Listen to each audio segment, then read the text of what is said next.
Good morning and welcome to प्रेपाइस। दोस्तों आज है 23 जून 2021। मेरा नाम है सितेंद्र चौधरी और हम लोग करने वाले हैं द हिंदू न्यूज़पेपर की एनालिसिस। हमेशा की तरह है, न्यूज़पेपर में कुछ गिनी चुनी न्यूज़ ऐसी आती हैं which are important for our exam, इसलिए हम सिर्फ उन्हीं न्यूज़ को करेंगे, बाकी सारी न्यूज़ को हम लोग छोड़ देंगे। जैसे कि हम यहाँ पे फ्रंट पेज पे देख सकते हैं, गुपकर अलायंस के बारे में पहली न्यूज़ है, it is totally A political news which is not required by us. लेकिन इस सारे मामले की जड़ है आर्टिकल 370। जब से 370 आर्टिकल हटा है जम्मू एंड कश्मीर के अंदर, जब से उसको यूटी बनाया गया है, काफ़ी सारी प्रॉब्लम क्रिएट हो गई हैं, उससे रिलेटेड ये आर्टिकल है। But this is a political news, लेकिन article 370 is an issue which is important for our exam. तो आपको आर्टिकल 370 पे फोकस करना चाहिए रादर देन दिस न्यूज़, ठीक है? तो इसको हम वैसे छोड़ देंगे। मैनी अपोजिशन पार्टीज की राष्ट्रमंच, भैया ये टोटल पॉलिटिकल न्यूज़ है। किसी ने किसी को क्या गाली दिया, किसी ने कहाँ अलायंस बना रहा है ना, किस कहाँ पे किसी का गठबंधन हो रहा है, वो सारी चीज़ें हमारे लिए इंपॉर्टेंट नहीं है। किसी ने किसको क्या ट्वीट किया, वो सब हम लोग चीज़ें छोड़ देंगे। इसलिए हम आपको लेके आए हैं कुछ सिंपल से सिलेक्टेड आर्टिकल्स और कुछ एडिटोरियल्स जो हमारे एग्जाम के लिए इंपॉर्टेंट हैं और जो हमारे सिलेबस के हिसाब से हैं। तो आज के लिए हम लोग लेके हैं आपके सामने कुछ इंपॉर्टेंट आर्टिकल्स। यहाँ पे जो पहला आर्टिकल हम लोग करने वाले हैं that would be about 4 theatre commands this year GS paper 3 में डिफेंस और इंटरनल सिक्योरिटी के पर्सपेक्टिव से यहाँ एग्जाम में डेफिनेटली क्वेश्चन बन सकता है। एक बहुत ही इंपॉर्टेंट, और मैं बोलूँगा कि ये हमारे जो डिफेंस पूरा स्ट्रक्चर है ना उसको ही चेंज कर देगा। जो हम डिफेंस की जो स्ट्रेटजी है, जो प्रोक्योरमेंट है, जो अलाइनमेंट है, जो सिंकिंग है, देखिए अलग अलग फोर्स होती है ना हमारे यहाँ पे, आर्मी अलग है, नेवी अलग है, मिलिट्री अलग है ना, एयरफोर्स अलग है, तो उनके बीच में सिंक कर देगा। तो इंडियन डिफेंस सेक्टर को और सिस्टम को ये बहुत ज़्यादा मजबूत करने वाला है। तो एक बहुत अच्छा इंपॉर्टेंट आर्टिकल है यहाँ पे दिया हुआ आज ये न्यूज़पेपर में। दूसरा हम लोग करने वाले हैं जीएम रबड़ के बारे में। जेनेटिकली मॉडिफाइड क्रॉप्स को लेके बहुत सारे इश्यूज हो गए हैं, है ना, पहले भी होते आए हैं, आज भी होते आए हैं कि जेनेटिकली मॉडिफाइड एक्चुअली ये क्रॉप्स हैं क्या, इसका यूज़ कैसे होता है, क्या इसके बेनिफिट्स हैं, क्या इसके नुकसान हैं, तो उसके बारे में थोड़ा सा है। हालांकि जीएम क्रॉप्स के बारे में एज सच कोर इशू नहीं है, लेकिन उससे रिलेटेड थोड़ी सी न्यूज़ है, तो उसको हम थोड़ा सा देख लेंगे। आपका जीएस पेपर 3 में साइंस एंड टेक के पर्सपेक्टिव से क्वेश्चन बन सकता है, एनवायरमेंट इकोलॉजी के पर्सपेक्टिव से भी बन सकता है और एग्रीकल्चर के पर्सपेक्टिव से भी बन सकता है। देखिए हम इशू में बहुत ज़्यादा डिटेल में नहीं जा सकते हैं, लेकिन आपके एग्जाम के लिए मैं आपको बता दूं कि जीएम क्रॉप्स और उससे रिलेटेड एस्पेक्ट्स आपको पता होने चाहिए। It's a very very important topic, क्योंकि एग्रीकल्चर, एनवायरमेंट, इकोलॉजी और साइंस एंड टेक, इन तीनों के साथ जब तीनों का कॉम्बिनेशन हो जाता है ना, तो एग्जाम के हिसाब से ना एक पोटेंशियल क्वेश्चन यहाँ पे बन जाता है। तीसरा जो टॉपिक हम लोग करने वाले हैं that would be about parliamentary house panel. तो जीएस पेपर 2 में पॉलिटी और गवर्नेंस से यहाँ से क्वेश्चन बताया। ज़्यादातर तो पॉलिटी का है, गवर्नेंस का कम है, बट स्टिल हम उसको कंबाइन यहाँ पे कर सकते हैं डेफिनेटली, ठीक है। चौथी और जो फोर्थ न्यूज़ हमारी रहेगी वो रहेगी हमारे पड़ोसी के बारे में, अफगानिस्तान। देखिए बहुत झंझट वहाँ पे चलता है। 2001 में जब वर्ल्ड ट्रेड सेंटर पे अटैक हुआ था, उसके बाद अफगानिस्तान में जो अमेरिकन फोर्सेस इन्वॉल्व हो गई थी, और तब से लेके आज तक भैया 20 साल हो गए हैं अमेरिका वहाँ पे मौजूद है। लेकिन अभी रिसेंटली अमेरिका ने बोला कि वो वहाँ से निकलने वाले हैं, तो उसको लेकर इशू है कि कैसे अफगानिस्तान में नई सिचुएशन क्रिएट होगी after US and NATO, and how the relationship with India they are going to be, और इंडिया का अफगानिस्तान के साथ क्या वहाँ पे प्रेजेंस है, वो सारी सारी यहाँ पे इशू है। तो जीएस पेपर 2 में आईआर, इंटरनेशनल रिलेशनशिप्स, यहाँ से एक टॉपिक ये बन जाता है हमारा। और जो सबसे लास्ट न्यूज़ हम लोग करने वाले हैं that is going to be about the seditious law, ठीक है भैया, सेडिशन लॉ इंडिया में जिसे हम लोग राजद्रोह बोलते हैं, तो इसको लेके एक अच्छा सा एडिटोरियल आया है। तो ये भी आपका जीएस पेपर 2 में पॉलिटी के पर्सपेक्टिव से क्वेश्चन बन सकता है, ठीक है, जुडिशरी और पॉलिटी के पर्सपेक्टिव से। तो इसको हम लोग थोड़ा देखेंगे। चलिए जी स्टार्ट करते हैं, ज़्यादा डिले हम नहीं करेंगे। पहली जो न्यूज़ आती है वो आती है हमारी 4 theatre commands likely this year. तो ये थिएटर का मतलब क्या होता है? थिएटर का मतलब होता है रीजन, कोई पर्टिकुलर एरिया जो किसी एक पर्टिकुलर एरिया पे फोकस होता है, उसको थिएटर बोलते हैं। जैसे पाकिस्तान के साथ हमारा बॉर्डर लगता है तो पाकिस्तान के साथ हमारा थिएटर हो गया, चाइना के साथ लगता है, तो जो सेंसिटिव एरियाज होते हैं बेसिकली वो है। तो थिएटर का मतलब ये होता है 4 theatre commands likely this year. देखिए अब तक इंडिया में क्या सिनेरियो होता है, देखिए 4 कमांड्स, एक कमांड का मतलब ये होता है कि थिएटर का मतलब ये होता है कि किसी पर्टिकुलर रीजन के लिए हमारी आर्मी, हमारी नेवी और हमारी एयरफोर्स वो तैनात होती हैं ताकि वहां पे एक्शन लिया जा सके, that is called a theatre. लेकिन प्रेजेंटली सिनेरियो क्या है?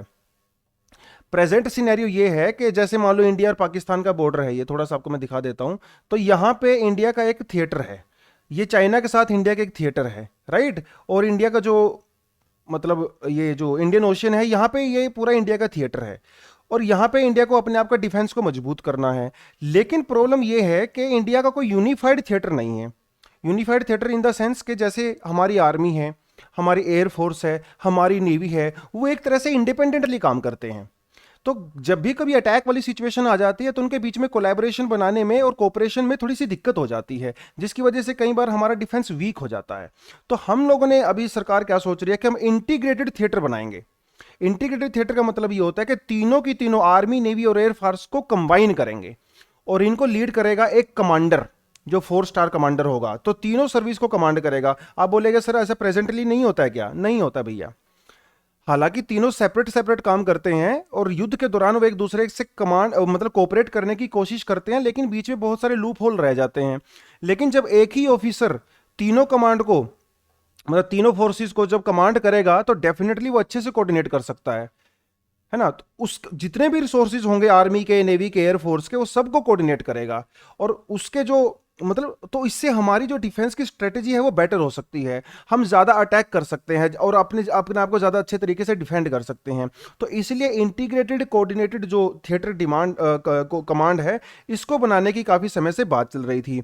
यूएसए के अंदर भी है। अभी यूएसए के अंदर लगभग 11 जो है वो थिएटर कमांड्स हैं इस टाइम पे। और इसी को कॉपी करते हुए चाइना ने भी बना दिया। चाइना में भी इस टाइम पे 6 जो है इंटीग्रेटेड थिएटर कमांड्स हैं। लेकिन इंडिया में अब तक नहीं था। इंडिया में अब तक जो आर्मी है, नेवी है, एयरफोर्स है, वो सेपरेटली ही काम कर रही थी। हालांकि वो कोऑर्डिनेट करते हैं, लेकिन बहुत अच्छा कोऑर्डिनेशन वो लोग नहीं कर पाते हैं।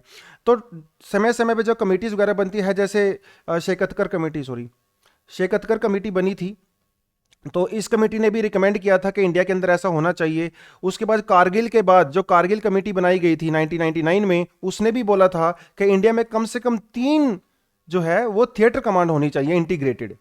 एक तो इन्होंने बोला था कि वो कम से कम पाकिस्तानी वाले बॉर्डर पे तो रखो, एक इन्होंने बोला था कि चाइना वाले बॉर्डर पे रखो, और एक इंडिया में बोला था कि मैरीटाइम सिक्योरिटी के लिए भी आप रखो। 3 इंडिया में थिएटर कमांड होनी बहुत ज़्यादा ज़रूरी है, क्योंकि ये तीनों सेंसिटिव एरिया हैं। तो कभी जब लड़ाई वगैरह होगी तो हम यहाँ पर अच्छे से रिस्पॉन्ड कर सकते हैं। ठीक है, लेकिन ये आसान नहीं है, इतना बोलना आसान नहीं है। अब देखिए, जैसे जो आर्मी चीफ है और जो नेवल चीफ है, जो एयरफोर्स का चीफ है, वो थोड़ी चाहेगा कि मैं किसी और ऑफिसर के अंडर में काम करूं। तो ये यहाँ पे थोड़ी प्रॉब्लम है। कुछ चैलेंजेस हैं, स्ट्रक्चर के यहाँ पे चैलेंज है कि कौन किसको रिपोर्ट करेगा, है मशीनरी को कौन कंट्रोल में रखेगा, जो सोल्जर्स हैं उसको कौन कंट्रोल में रखेगा, कौन कमांड देगा, किसको कमांड देगा, क्योंकि ये स्ट्रक्चर बहुत ज़्यादा कॉम्प्लेक्स है। तो देखिए, हम लोग इंटीग्रेटेड थिएटर कमांड बना रहे हैं ताकि चीज़ें सिंपल हो जाएं, लेकिन ऐसा भी हो सकता है कि इससे चीज़ें और ज़्यादा कॉम्प्लेक्स हो जाएं। तो स्ट्रक्चर की यहाँ पे प्रॉब्लम है। सोर्सेज तो देखिए है ना, हमारे पास कम है ही। आर्मी में और आर्मी में और नेवी में तो फिर भी हमारे पास रिसोर्सेज हैं, लेकिन एयरफोर्स में काफ़ी कम रिसोर्सेज हैं हमारे पास। इंडिया में जो है 41 जो है इस टाइम पे जो है स्क्वाड्रन होनी चाहिए, लेकिन इंडिया में सिर्फ 36 हैं। तो पहले ही हमारे पास रिसोर्सेज काफ़ी कम है। तो एयरफोर्स वाले कभी भी नहीं चाहेंगे कि वो अपनी जो ऑटोनॉमी है वो एक यूनिफाइड कमांड को दें। रिसोर्सेज की हमारे यहाँ पे कमी है। तो जैसे पाकिस्तान बॉर्डर पे है ना, या चाइना के बॉर्डर पे, या अंडमान निकोबार में, अगर वहाँ पे एयरफोर्स को एकदम से इमीडिएटली अगर अपने रिसोर्सेज डिप्लॉय करने हुए तो नहीं कर पाएंगे अगर वो यूनिफाइड कमांड के अंदर आ जाएंगे। तो यहाँ पे ये थोड़ी सी प्रॉब्लम है। उसके ऊपर से इंडिया को ज़्यादा एक्सपीरियंस भी नहीं है, और तो नो सीखिया है हम इस मामले में इस टाइम पे। लेकिन इस चीज़ की ज़रूरत है। आज हमारे पास एक्सपीरियंस नहीं है, लेकिन आने वाले 5, 7, 10, 20 साल में जब इस चीज़ को हम इंटीग्रेट कर देंगे तो डेफिनेटली फ्यूचर में जो हमारे थ्रेट आएंगे उसको हम अच्छे से हैंडल यहाँ पे कर सकते हैं। तो इसी इंटीग्रेटेड थिएटर कमांड की बात है। जो मोदी सरकार आई थी 2014 से, तब से ये लोग इस पे कोशिश कर रहे हैं। इवन 2019 में इन्होंने चीफ ऑफ डिफेंस स्टाफ भी बनाया था, ये भी एक नई पोस्ट क्रिएट की गई थी, है ना। बिपिन रावत जी हैं इसके, अभी 2022 तक रहेंगे। ये भी एक इसी तरह की थोड़ी सी मतलब यूनिफाइड बनाने की ही एक अप्रोच थी। तो ये जो चीफ ऑफ डिफेंस स्टाफ हैं, ये डिफेंस मिनिस्ट्री को और कैबिनेट को बहुत सारी चीज़ों पे सजेशंस देते हैं, कहाँ क्या प्रोक्योरमेंट करना है, क्या नहीं करना है। देखिए, चीफ ऑफ डिफेंस स्टाफ होता है ना, इसके हाथ में कोई कमांड नहीं होती है, लेकिन तीनों फोर्सेस के जो हेड होते हैं वो इनको रिपोर्ट कर सकते हैं, राइट। तो ये भी इन्होंने एक नई पोस्ट बनाई थी इसी मामले में। तो अभी क्या है, चीफ ऑफ डिफेंस स्टाफ को ना जो मीटिंग की है डिफेंस मिनिस्टर के साथ, होम मिनिस्टर के साथ और फाइनेंस मिनिस्टर के साथ, और उनके साथ बातचीत करने के बाद जो भी इश्यूज थे उनको जो है आयरन आउट करने की कोशिश की जा रही है। और हो सकता है कि इस साल के या 2022 के आखिर तक इंडिया में 4 थिएटर कमांड्स बन जाएं। तो लेट्स होप कि जल्दी हो जाए ताकि इंडिया का डिफेंस सिस्टम जो है वो मजबूत हो जाए। ठीक है, तो ये पहली न्यूज़ थी। दूसरी न्यूज़ आती है वो जीएम क्रॉप से रिलेटेड आती है। देखिए जेनेटिकली मॉडिफाइड, जेनेटिकली मॉडिफाइड का मतलब क्या होता है? देखिए जो हमारी जो सेल्स होते हैं, चाहे वो प्लांट सेल हो चाहे एनिमल सेल्स हो, है ना, उसके अंदर न्यूक्लियस होता है। न्यूक्लियस के अंदर है ना, आपको पता है वो डीएनए और आरएनए पाया जाता है, क्रोमोसोम्स और वो सब। ये हमारी बॉडी का जो बिल्डिंग ब्लॉक होता है, बिल्डिंग ब्लॉक होता है। इसी के ऊपर डिपेंड करता है कि हमारी हाइट कितनी होगी, हमारी आंखों का रंग कैसा होगा, हमें कौन कौन सी बीमारियां हो सकती हैं। ठीक है, वो क्योंकि ये बिल्डिंग ब्लॉक है भैया, तो बिल्डिंग ब्लॉक जैसा होगा पूरी बॉडी वैसी होगी। अगर आपने इस बिल्डिंग ब्लॉक के अंदर कुछ चेंज कर दिया, या आपने यहां से कुछ माइनस कर दिया या इसके अंदर प्लस कर दिया, तो पूरे प्लांट की और पूरे एनिमल की प्रॉपर्टी चेंज हो जाती है। ठीक है, तो ये सारी चीजें, अब पहले तो ये पॉसिबल नहीं था क्योंकि साइंस इतनी एडवांस नहीं थी, लेकिन बायोटेक्नोलॉजी के आने बाद साइंस एडवांस हो गई है। तो जैसे मान लो पुरानी क्रॉप्स थी, जैसे मान लो कोई राइस की क्रॉप है, अब उस राइस की क्रॉप को ज्यादा पानी चाहिए ग्रो करने के लिए, और पेस्ट अटैक भी होता है उसके ऊपर, लेकिन उसके अगर हम जीन्स को चेंज कर देंगे तो हो सकता है एक नई वैरायटी बन जाए, और उस नई वैरायटी को कम पानी चाहिए, और वो नई वैरायटी पेस्टिसाइड से अपने आप को प्रोटेक्ट भी कर सकती है। इन्हें कहा जाता है GM crops, genetically modified crops.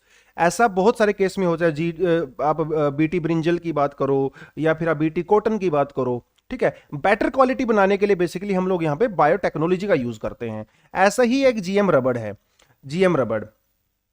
GM रबड़ के जो इंडिया के अंदर जो रबड़ ग्रो की जाती है वो या तो सदर्न स्टेट्स में की जाती है या फिर नॉर्थ ईस्टर्न स्टेट्स में की जाती है। एक जीएम रबड़ हम लोगों ने बनाई है, एक जीएम रबड़ बनाई है। देखिए केरला के अंदर इंडिया में जो है रबड़ रिसर्च इंस्टीट्यूट ऑफ इंडिया है। बहुत सालों से लोग रिसर्च कर रहे थे एक अच्छी क्वालिटी की रबड़ बनाने की। ठीक है, सिंथेटिक नहीं है, तो ये नेचुरल। तो इन्होंने जो ऑलरेडी हमारे पास रबड़ थी उसके जेनेटिक स्ट्रक्चर के अंदर कुछ चेंज किया और उन्होंने एक नया रबड़ की वैरायटी बनाई। यह जो रबड़ की वैरायटी है ना, ये विंटर सीजन में भी ग्रो कर सकती है, समझ रहे हो। जनरली जो रबड़ होती है वो गर्म एनवायरनमेंट के अंदर ही प्रोड्यूस होती है। ठीक है, क्योंकि उसके लिए वही कंडीशन चाहिए होती हैं। लेकिन इन्होंने एक नई बनाई जो कि नॉर्थ ईस्ट के हायर एलिवेशन पे ठंडे तापमान में, ठंडे टेम्परेचर में भी ग्रो कर सकती है। So that is the meaning of this. तो इसका जो पहला पेड़ है ना वो गुवाहाटी में लगाया गया है, तो ये सिंबॉलिकल है। तो दुनिया का सबसे पहला जीएम रबड़ वाला जो क्रॉप है उसको गुवाहाटी में इस टाइम पे प्लांट किया गया है। तो बस थोड़ा सा आप ये प्रीलिम्स के पर्सपेक्टिव से ये एक बहुत बढ़िया शानदार यहाँ पे फैक्ट है कि रबड़ रिसर्च इंस्टीट्यूट ऑफ इंडिया कहाँ पे सिचुएटेड है। ठीक है, अगली न्यूज़ आती है वो house panel for study of the mall nutrition. देखिए भैया कोविड के टाइम पे देखिए काम धंधा तो किसी के पास है नहीं, उसके बावजूद जो सबसे ज्यादा वल्नरेबल सेक्शन कौन होता है? पुअर सेक्शन सबसे ज्यादा वल्नरेबल होता है। उस पुअर में भी जो बच्चे होते हैं, जो पुअर चिल्ड्रन होते हैं, they are the most vulnerable sections. तो सबसे पहले मार उनको पड़ती है, चाहे वो माल न्यूट्रिशन की हो, चाहे वो डिसीज की हो, चाहे वो हाउसिंग की हो, चाहे वो एजुकेशन की हो, इन्हीं को मार पड़ती है। तो जब कोविड 19 टाइम पे बहुत बड़े पैमाने पे माइग्रेशन वगैरह हुआ तो उसके लिए जो है पार्लियामेंट्री पैनल कमेटी बनाई गई। अब ये पार्लियामेंट्री पैनल कमेटीज क्या होती हैं? देखिए आर्टिकल 105 और आर्टिकल 118 ऑफ इंडियन कॉन्स्टिट्यूशन, तो ये आपके प्रीलिम्स के लिए यहाँ पे एक फैक्ट है। ठीक है, इंडिया में जो है कुछ पार्लियामेंट्री कमेटीज होती हैं। ठीक है, तो ये जनरली दो तरह की होती हैं, एक स्टैंडिंग कमेटी होती है और एक हमारी एड होक कमेटी होती है। एड होक कमेटी टेम्परेरी बेसिस पे होती हैं, कुछ स्पेशल टास्क के लिए की जाती हैं। स्टैंडिंग कमेटी एक तरह की परमानेंट ही होती हैं। तो इन कमेटीज के अंदर क्या होता है? इन कमेटीज के अंदर जो है कुछ मेंबर ऑफ पार्लियामेंट होते हैं, वो सारी पार्टी से होते हैं। ऐसा नहीं है कि वो सिर्फ रूलिंग पार्टी से ही होते हैं, कुछ रूलिंग पार्टी के होते हैं, कुछ अपोजिशन पार्टी के होते हैं। ये जो स्टैंडिंग कमेटी होती है इनके अंदर किसी के अंदर जो है लोकसभा के मेंबर भी होते हैं, राज्यसभा के कुछ मेंबर भी होते हैं। किसी किसी पार्लियामेंट्री कमेटी के अंदर सिर्फ और सिर्फ लोकसभा के मेंबर होते हैं। लक्ष्मीकांत में ना बहुत शानदार तरीके से समझाया गया है। लेकिन इनका पर्पज क्या है? देखिए हमारी जो पार्लियामेंट है वो तो कुछ समय के लिए ही बैठती है, लेकिन इतना बड़ा कंट्री है, इतना बड़ा काम होता है ना, कॉम्प्लेक्स प्रोसीजर है। तो सारे का सारा काम वो पार्लियामेंट्री हाउस के दौरान हो ऐसा तो नहीं हो सकता। तो उसके लिए हम लोगों ने ना बड़ी यूनिक चीज बनाई थी ये, कि हम लोग पार्लियामेंट्री पैनल कमेटी बनाएंगे जो साल भर काम करेंगे। तो इसके अंदर मेंबर ऑफ पार्लियामेंट्स होते हैं, एक्सपर्ट्स होते हैं, हर पार्टी के लीडर्स होते हैं, तो हर किसी का रिप्रेजेंटेशन होता है। तो वे किसी पर्टिकुलर इशू के ऊपर डिस्कस करते हैं। जैसे फाइनेंस कमेटी है ना, कमेटी ऑन एथिक्स है, कमेटी ऑन प्रिविलेज है ना, कमेटी ऑन एस्टिमेट्स है, अलग अलग कमेटी बनाई जाती हैं। हमारे यहाँ पे लगभग 24 डिपार्टमेंट रिलेटेड जो है पार्लियामेंट्री कमेटीज हैं। तो वो सारी की सारी चीज़ है। वो तो एक चलो बैकग्राउंड हो गया। इस टाइम पे माल न्यूट्रिशन को लेके एक पार्लियामेंट्री पैनल कमेटी बनाई गई थी, ठीक है। इसने जो है अलग अलग मिनिस्ट्री से जवाब मांगा है, अलग अलग मिनिस्ट्री से, जैसे ministry of women and child development, उनसे जवाब मांगा है, ठीक है। मिनिस्ट्री ऑफ अर्बन डेवलपमेंट, उनसे भी जवाब मांगा है। इनको बोला गया है कि आप हमें ये बताइए कि जो कोविड 19 के टाइम पे जो बच्चों के ऊपर क्या इंपैक्ट हुआ है, वो आप हमें बताइए। पार्लियामेंट्री स्टैंडिंग कमेटी ने ये बोला है। और इसको इसके जो चेयरपर्सन है वो है राज्यसभा एमपी विनय साहस। ये कोई खास इंपॉर्टेंट नहीं है, लेकिन इन्होंने बोला है कि जिन बच्चों को प्रॉब्लम हुई है, स्टंटिंग हुई है, माल न्यूट्रिशन हुआ है, उनके लिए आपने क्या इंतजाम किए, फ्यूचर में आप उनके लिए क्या इंतजाम करोगे, वो सारी की सारी चीज़ें में बताओ, हम उसको मॉनिटर करने वाले हैं। तो आगे भी इसके कुछ रिजल्ट आएंगे, कुछ रिपोर्ट्स वगैरह आएंगी, तो वो भी हम डेफिनेटली कवर करेंगे फ्यूचर में। बट फिलहाल के लिए आपको ये पता होना चाहिए कि पार्लियामेंट्री कमेटी क्या होती है। पार्लियामेंट्री कमेटी में मेंबर ऑफ पार्लियामेंट्स होते हैं, जो अलग अलग टॉपिक पे बैठते हैं, डिस्कशन करते हैं, रिपोर्ट्स बनाते हैं और पार्लियामेंट को सजेशंस देते हैं। पार्लियामेंट उसको माने या ना माने वो अलग बात है। तो ये हमारे जितने भी पॉलिटिकल पार्टीज हैं सबकी एक ऑर्गेनाइजेशन टाइप का होता है, सब मिलजुल के बैठ के बातचीत करते हैं यहाँ पे, ठीक है। तो और यार इसी वजह से डेमोक्रेसी बनी भी रहती है, आप अपोजिशन को कंप्लीटली इग्नोर नहीं कर सकते, तो सबका पार्टिसिपेशन यहाँ पे रिक्वायर्ड है। अगली जो न्यूज़ आती है वो आती है हमारे पड़ोसी से अफगानिस्तान से। देखिए भैया, ये है इंडिया, ये है इधर अफगानिस्तान, ठीक है। इंडिया और अफगानिस्तान बाउंड्री शेयर करते हैं जिसका नाम है ड्यूरेंट लाइन, ठीक है। ड्यूरेंट लाइन, हालांकि ये पाकिस्तान ऑक्यूपाइड कश्मीर है, लेकिन अखंड भारत की अगर हम लोग बात करें तो डेफिनेटली इंडिया अफगानिस्तान से बाउंड्री शेयर करता है, ठीक है। आप मुझे ये बताओगे कमेंट सेक्शन में, इंडिया और बांग्लादेश के बीच में जो बाउंड्री है उसका क्या नाम है, ठीक है। आप मुझे कमेंट सेक्शन में ये बताओगे। चलिए, तो इंडिया और अफगानिस्तान के रिलेशन कोई आज नहीं है। इंडिया और अफगानिस्तान के रिलेशन बहुत पुराने, 2000 साल से भी पुराना रिलेशन है इंडिया और अफगानिस्तान का। मौर्यन एम्पायर के अंदर जो है, जो को पता है चंद्रगुप्त मौर्य और चाणक्य की कहानी आपने सुनी होगी। तो जब अलेक्जेंडर आया था उधर से, है ना, 323 बीसी में जब अलेक्जेंडर आया था तो उसने पूरे का पूरा एरिया एक्वायर कर लिया था। लेकिन चंद्रगुप्त मौर्य की आर्मी यहाँ से आई और उसने उनके जो कमांडर थे सेल्यूकस, उनके साथ ट्रीटी किया, इनको हराया और इनकी बेटी से शादी कर ली। उसके बाद ये इंडिया के कंट्रोल में था। तो ये अखंड भारत वाली तस्वीर होती है। तो ये पाकिस्तान तो खैर इंडिया का था ही, Afghanistan was also India's control. तो कल्चरल टाइज बहुत ज़्यादा हैं हमारे, हिस्टोरिकल इतने क्लोज रिलेशनशिप रहे हैं इंडिया के अफगानिस्तान के साथ। क्लोज क्या मतलब, वो हमारा पार्टी था।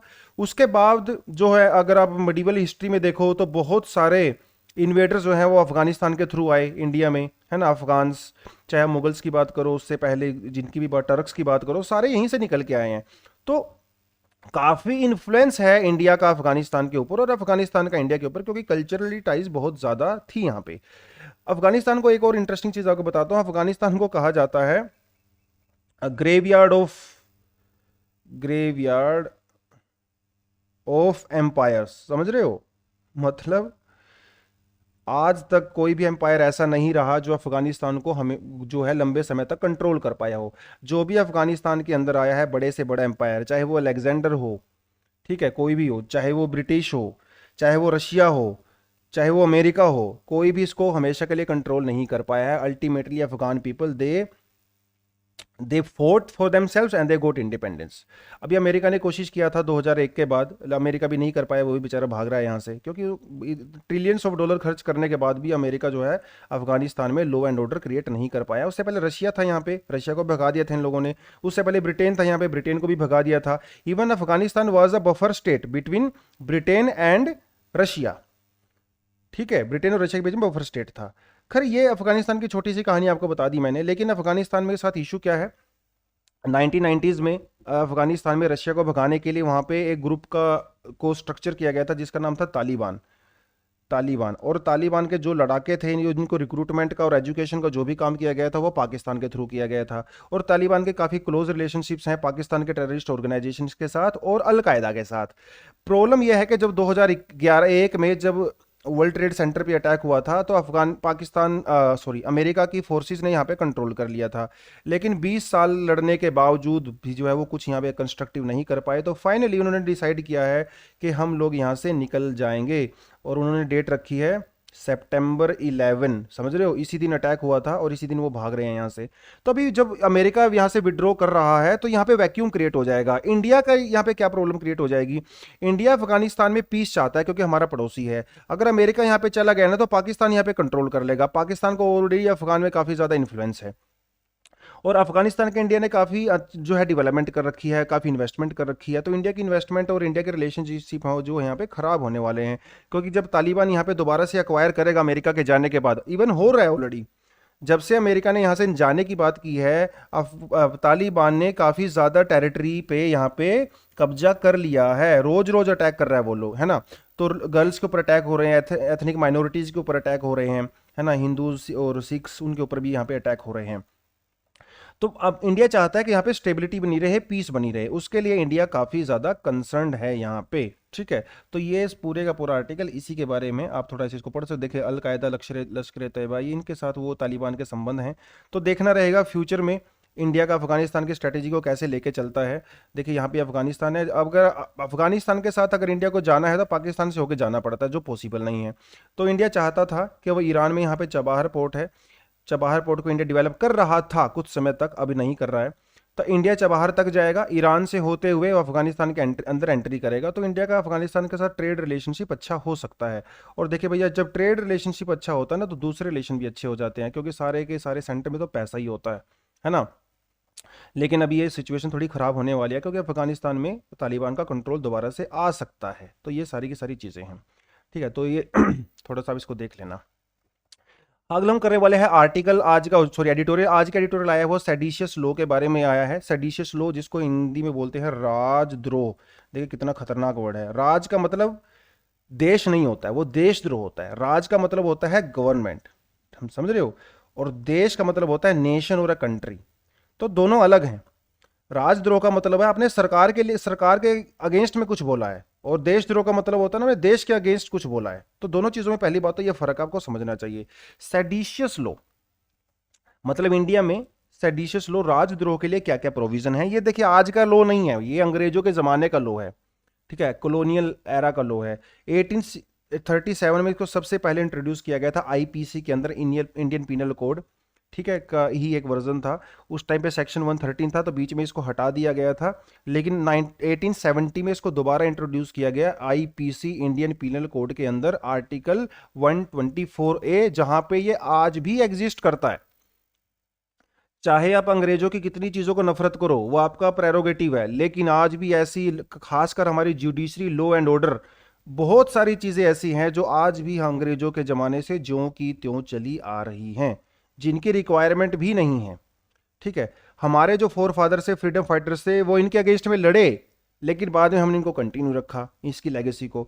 सेडिशियस लॉ क्या कहता है, देखिए सेडिशियस लॉ के अगर आप कॉन्टेक्स्ट को पढ़ोगे तो आपको चीजें समझ में आने लगेंगी। हु एवर मतलब कोई भी इंसान, बाय वर्ड्स और बाय स्पोकन और बाय रिटन, मतलब वो कुछ बोलेगा या कुछ लिखेगा, ठीक है, विजिबल रिप्रेजेंटेशन करेगा, मतलब जैसे प्ले कार्ड वगैरह आप नारे वगैरह लगाते हो, वो सारी की सारी चीजें, या फिर हेट्रेड फैलाएगा, कंटेम्प्ट करेगा कि, और एक्साइट करेगा जनता को, किसके लिए, डिसअफेक्शन टुवर्ड्स द गवर्नमेंट।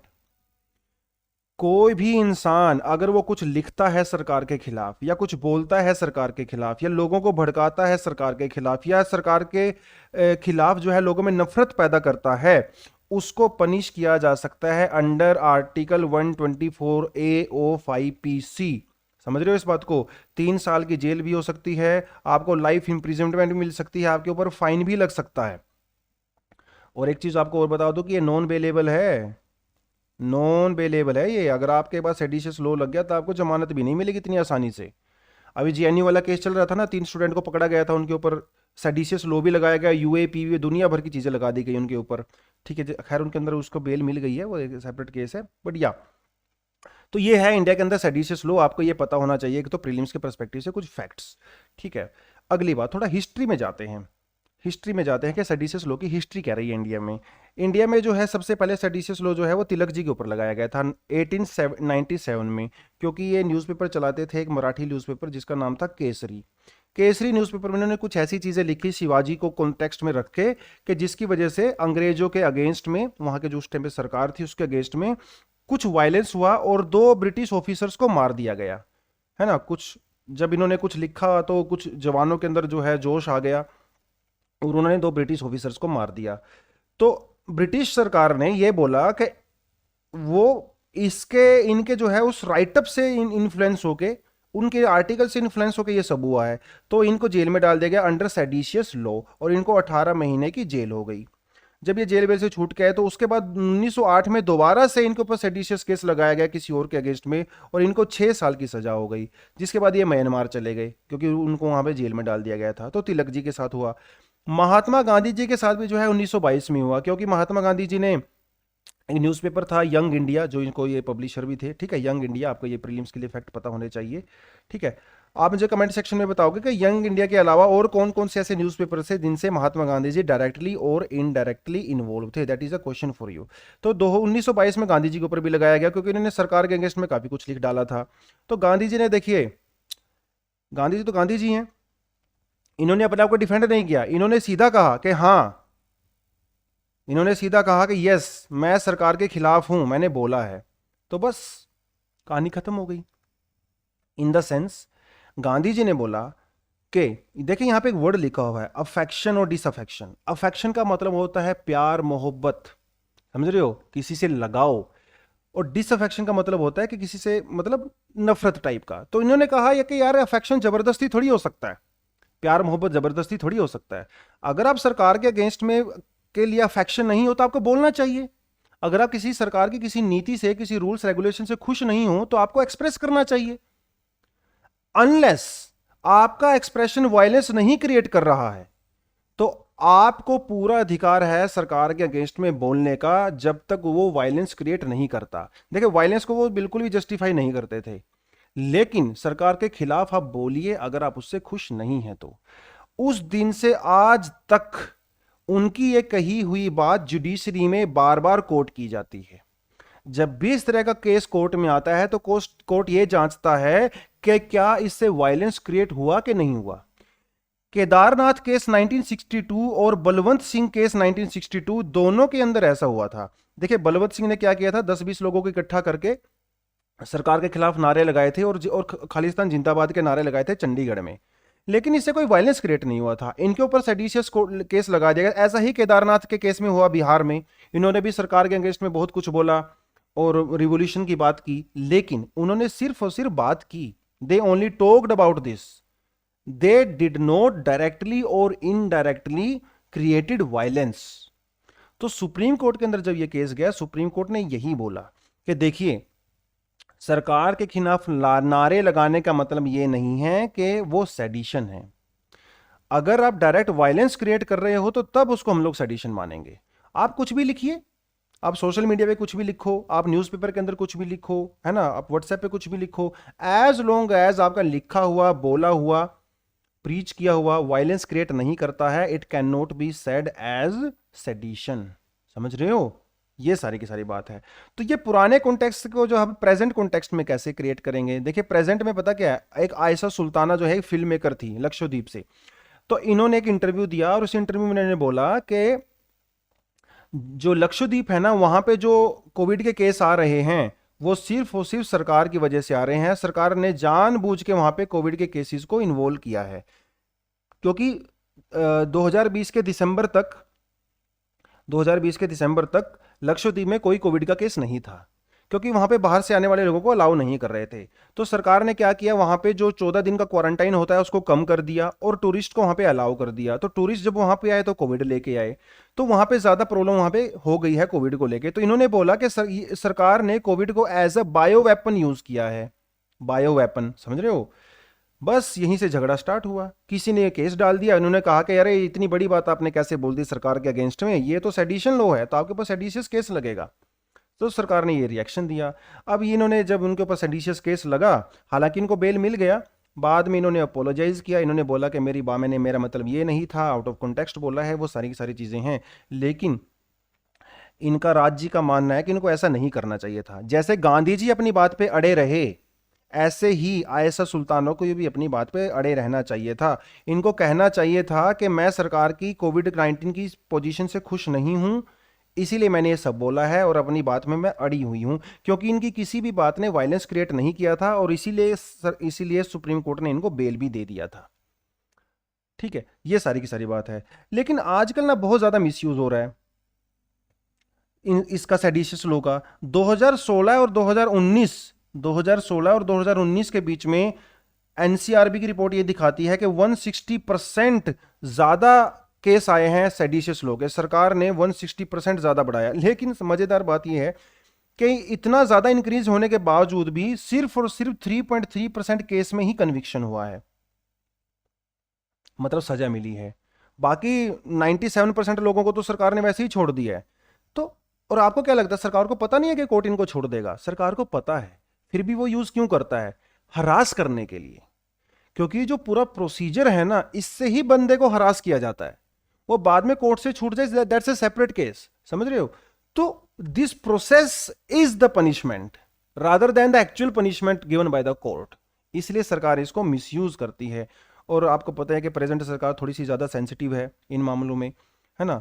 तो ये मतलब इस एडिटोरियल के थ्रू वो यही पॉइंट एस्टेब्लिश करना चाहते हैं कि ये जो सरकार है इस टाइम पे प्रेजेंट, ये ज़्यादा से ज़्यादा सेडिशियस केसेस लगा रही है लोगों के ऊपर, स्टूडेंट्स के ऊपर।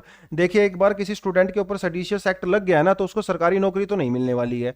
इसलिए बहुत सारे जेएनयू के स्टूडेंट्स के ऊपर सेडिशियस लॉ लगाया जाता है ना, जब भी कोई प्रोटेस्ट वगैरह किया जाता है, तो वो सारी की सारी चीज़ें हैं।